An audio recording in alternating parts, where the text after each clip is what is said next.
What's up, guys? Team Survivor here. I'll be showcasing you my True King deck profile. I waited a while to release a deck because I wanted to make sure it was the most consistent it could be, and I didn't want to just rush it out.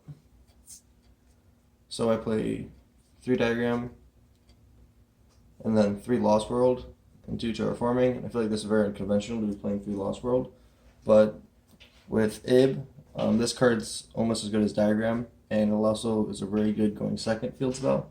So if you did get this, you can pick between the two and decide how you want to play the game. This is more of a pure version or as True Kings. This card, you need 8 ways to initially play because there's a lot of like high level monsters in this deck, and you need to be able to like start off. Like you don't want to have a hand where you just can't play, and I feel like this is the only way to achieve that.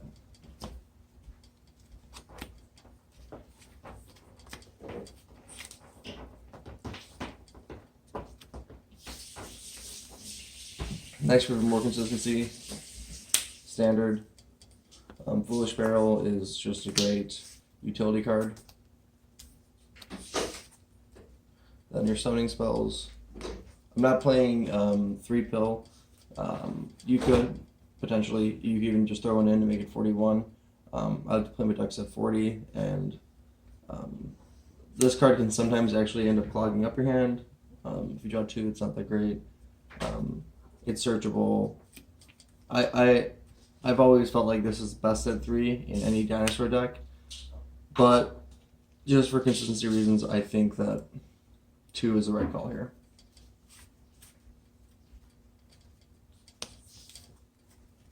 Then the most standard dinosaur engine on the planet.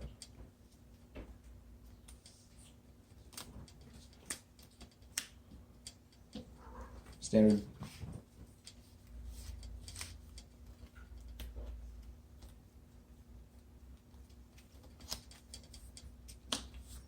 And then somewhat standard, kind of not. I only play 4 with all the Lost Worlds and other ways to start playing. It's not always going to be Diagram Popping Baby to start off your turn, but 4 is plenty. There's multiple ways to search this card, like 6 ways, and like you don't need too many. The 1 Petite's good, especially if you have Pankratops in your main, which I don't mind. Then you're able to end with a Dolgo Conductor and a Pankratops, which is very good. Then also not standard, only 1 Qualis and 2 Conductor. You don't want bricks. A lot of people are like, oh, you can pop Qualis with Diagram, but that's really suboptimal, and you don't want to be doing that. And then if you do a hard draw, the pill, putting this with a VFD is very, very good. So is Conductor, though. Flipping everything face down is the best boss monster. You can play 2 Overtext and 1 Conductor, but I wouldn't play 2 and 2. You don't want 4 bricks. And then 3 Nizamud for the fire, standard.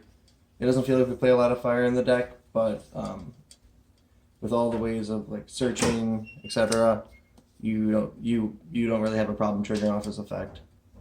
If you do a hard draw and Ash Blossom on your first turn, you'll get more value out of using it as fodder for him than if you were to hold on to it, since you're going to have some serious control on the board, and it's better that you go off with your plays. And then if you're going second, it's obviously always good to have an Ash Blossom. Then the 1 Idli, the 1 Mardark, who's actually very important, then the 1 Lightning Kaiju. Idli, very good. If you want to lean climb yourself, just to be able to summon it, you can. Basically, if you want to have link monsters to combine, or if they built a link based board and you want to just clear it, Idli does the job. I play Mermaid specifically because it's a nightmare, so I'll get into that later. But this card's obviously incredibly good. Kaiju, we don't play Dogran, even though he's fire. I opted to take him out for the last Lost World. If you guys want to play him, you can. This is obviously just because it's one of the best level 9s. And then Mardark is very important because of some spice that we'll go over later. And then 1 Beckoned by the World Chalice. He's a level 4 and he's Earth, so he can actually help make Nat Beast. But also, I feel like the best thing to do with VFD is to set up something that also stops back row or can interact with it instead of something that stops monster effects. So that is why I'm playing this and not level 3. But we'll get into more of that later.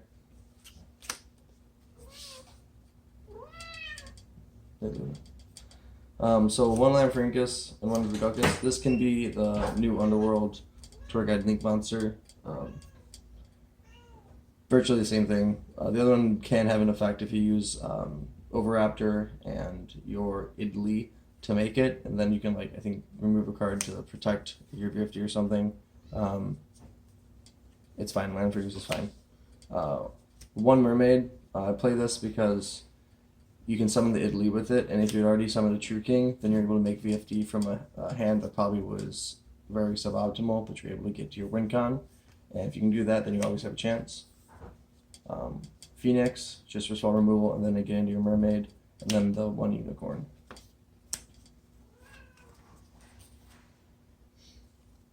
Next up is the Spice World Gears of Theological Demiurgy. So this card is extremely summonable. If you do your regular Ib combo, this card you can get to.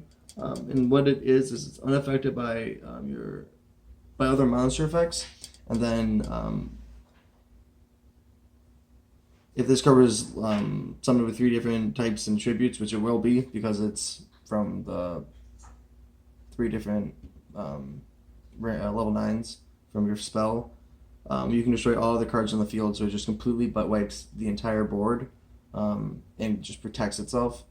And then let's say they were to special summon something, you would then be able to special summon out your Guard Dark as well. And that's just, like, pretty fucking good. I don't think anyone really realizes that this card's really good in the deck, and this is my tech choice. I also am not playing the Guard Dragon version because I feel like it just does what this deck does, but flashier for no reason. And I'll give you an example of that. Like, there's no reason to be going Crystal Wing when you already have VFD. Like, Hot Red Dragon Abyss, I get, but you can already achieve that by summoning Lagia, which is like all the time. You don't need to add more inconsistency to your deck, and also frees up more extra deck spots for you. If you did guys want to play that version, you would take this out. You would take out the Mermaid probably. But I like the toolbox that this offers, not having to play that. Like, you can essentially do the same thing. Like Hieratic, yeah, you get a bounce, but like, what is that worth the bricks? Is that worth not being as consistent or having the toolbox to deal with a plethora of things? One Boral Sword, obviously. And then your Ib, your Nat Beast, and then Trishula, which also would be a card you'd probably cut if you wanted to play that version. You need to essentially free up 4 extra deck spots from this in order to do it. For 2 of the Guard Dragons, an Abyss, and then the Hieratic. That's it for the Synchros. Then your Calamities, your Fortress. This could also be a card you would cut, but I probably wouldn't. It's really good utility not to always have to go Calamities, and to be able to just banish a card is pretty good. Plus the classic rip 2 cards is never that bad. Then Dolkalagia, standard, and then the one Tornado Dragon, which you could also cut, or it can be an Abyss Dweller. But seeing as a Dweller's basically for Salmon Great, I wouldn't do that since you have a Dolka already. You can just make 50, Dolka, it's game. Tornado Dragon, I feel like, deals with the threat this deck has in back row being able to stop it, and that's why I opted to play this instead. This deck doesn't brick. When I first started with it, that was my main concern, and it was a serious issue. For this to do well at an event, it has to be consistent. One match you can completely explode, and the next match you would just get an unplayable hand, and you can't have that. This card I feel like should be at 3 in the main. because Phantasme just allows you to fix anything that's not good in your hand, anything that's suboptimal, and also puts a presence on the board with a type of negation. It's just such a good hand trap. It's just so expensive, and I only have one, so I have to put it in the side deck instead of the main, just so I can play other going first cards. If you don't have this, just play anything else, the third Pankratops. Then I'm playing one Dogoran and two Pankratops. This can be three Dogoran, this can be three Pankratops. It can be two, it can be whatever you guys want it to be. This is just what I have and what I feel like I want. Pankratops helps deal with a lot of removal. It also, if you feel like you need another pop, you can put it in to your deck for going first, and then what you would end up doing is make a Dolka Conductor, and then you're going to pop a baby with some effect, and you're going to leave, a Petite Pteranodon with one of the effects, and you're going to leave the Pankratops on the board. And it's going to be, it has 0 defense, so it has to be one of the first things you pop, but it's pretty fucking good. Then 2 Twin Twisters, and then 3 Red Reboot. Again, back row is really the threat here. I had Dankos in here earlier, but I'm not as terrified of the mining field spell anymore. I feel like these are all you need to deal with back row threats. Then 3 Eclipse and 3 Evenly Matched, just because like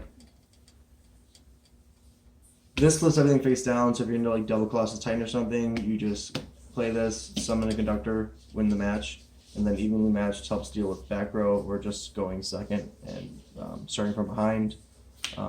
These are incredible. I don't play Sphere Mode. The deck's extremely reliant on its normal summon. It's also why I don't really play Dango Seka. And yeah, these are really fucking good. If you draw these, you're in a really good spot to win the match. I don't really feel like this is a 50 card deck. It's just too many like garnets kind of. But some other notes is there's a level 2 Lost World dinosaur that's a tuner. That's a very good effect that if you don't have any monsters, you can special summon it. It's also an earth, so it can also help get you into Nat Beast if you're playing the Fire World Chalice Beckoning card. It's level 3 Fire, so if you wanted to play that, you can trigger it off with your Inizamud. I just opted not to play that version. I just feel like this is a little bit more consistent than that. So anyways, thank you guys for watching. Peace.